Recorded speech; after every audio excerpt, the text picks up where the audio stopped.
Fred is a black cat who lives near me is primarily a basis for theological reflection. Of course, it is a story, not particularly enthralling story as stories go, but a very positive and simple way to begin to theologically reflect. Theological reflection is something we all do. Who is God? Does God love me like I love my cat? Does God love me? How do I know? How does God view creation?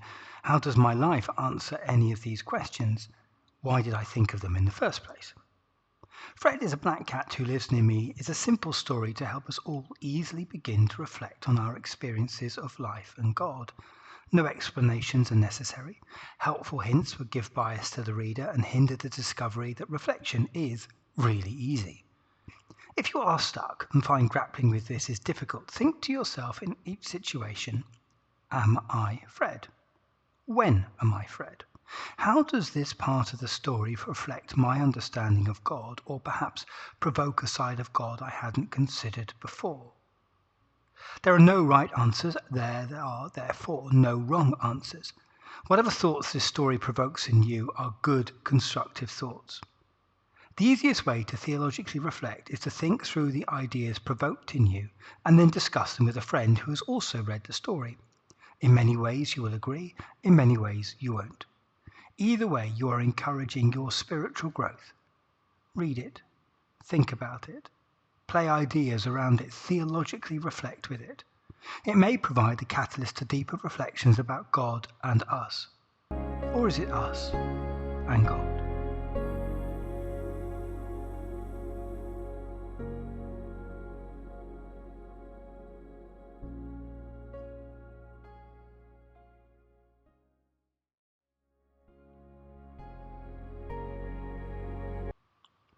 Fred is a black cat who lives near me.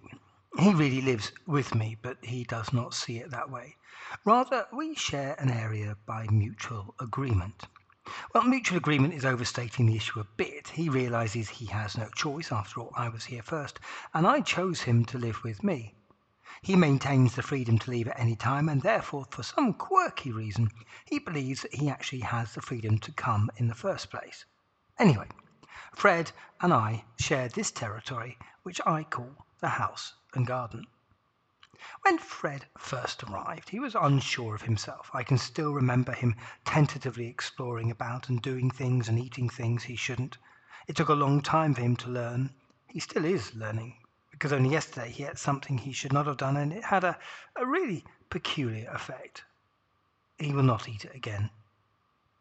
Fred is a very resourceful cat. Very soon he knew the house well, and so he decided to break out into the garden. I'm unsure of whether he realized that I had left the door open for him or not, but he took his first steps out into the garden. He smelt the flowers. He smelt the weeds. Now, I know that weeds do not smell, but Fred had not seen one before, so he did not know. My garden is very untidy. I do not have a lawnmower, and so for Fred it is like a jungle. It's not very big either, but I keep 3 chickens in it, and Fred soon learned that he could not boss the chickens about, and all of them now get along fine. Fred has grown now into a big black cat. Though he is big, he is not fat. He is a very fit and muscled cat because he looks after himself. He exercises each day, he eats well and takes plenty of rest. He also has lots of energy and runs around protecting the house and garden. He says he defends it for me, but I don't need it defending. For my house and garden are open to all. You don't have to buy a ticket. I have spoken to Fred about it, saying that I do not need a guard keeping other creatures out, for everyone is welcome. Fred, though, of course, doesn't see it this way. To him, the house and garden are his territory to protect against intruders. I don't understand why, but Fred does. It is interesting that these intruders to Fred are other cats. Dogs, birds, flies and bees, they're allowed in, or is it that Fred cannot prevent them coming in and so has to rationalize his beliefs? Dogs and birds are allowed in because of some intensely theological reason that no one can understand. Cats are not allowed in the garden. I don't really see why. They can hardly make a mess. The garden is a total mess with weeds everywhere, so having other cats in would probably make it a better place. At least the grass would be trampled down a bit more. Anyway, you would have thought that Fred would like to have had some friends round to play. But no. Now, I have known Fred has been like this for some while. It was, though, today that I realised just how vehemently he protects the garden. This is what happened. Fred has been poorly with a cold, with lots of sniffs and sneezes. He's a lot better now, but he's still recovering, so, of course, I haven't let him out into the garden in this cold weather we've been having. Yesterday, I was sitting on the settee reading a book on how to manage your relationships within the workplace, and I was absorbed in the book. I guess I was very relaxed and certainly was not fidgeting. I knew that Fred was in the room looking out of the window. I thought he was just daydreaming. He forgot that I was in the room. Suddenly there came an awful cat cackle, the kind they make when they are hunting, and Fred was hard against the window with his nose squashed and little clouds of condensation forming on the glass. I keep ornaments on the windowsill, and so when Fred leapt off he took a few of them with him, and as he hurried towards the patio door I had half an inclination to open it for him. Instead, I sat there and watched, almost paralysed at the spectacle, as it unfolded before my eyes. Fred hurtled round the room, round the house, knocking all sorts of things over as he darted from one window to another. And why? There was another cat, a white tortoise-shell cat in the garden, in his garden. Fred was incredulous and implored me to let him out so that he could defend our garden against this intruder. "Isn't it great?" I said. "Another cat coming to be with us." Fred implored, until it slipped out that he thought the garden was his garden. "After all," he said, "I am the one that walks in it, sleeps in it, hunts in it. Sometimes."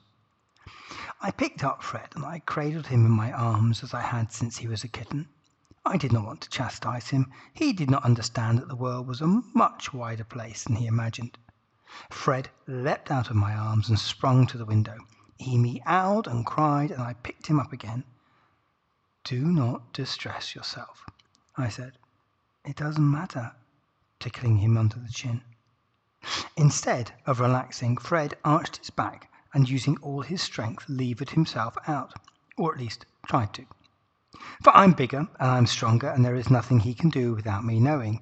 In fact, his thoughts are so visible in his body movements and facial expressions, sometimes I know what he is thinking and feeling at the same time that he does. Whoops! Fred has leapt up onto my desk as I write. Would you say that I can read you like a book, Fred?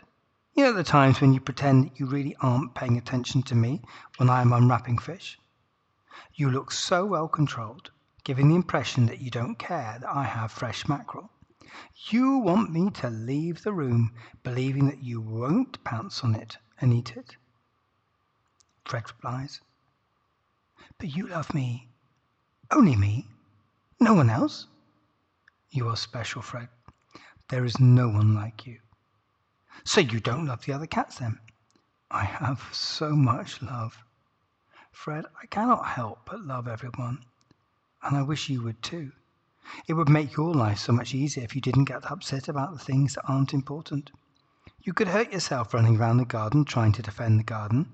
And what for? The garden is for everyone.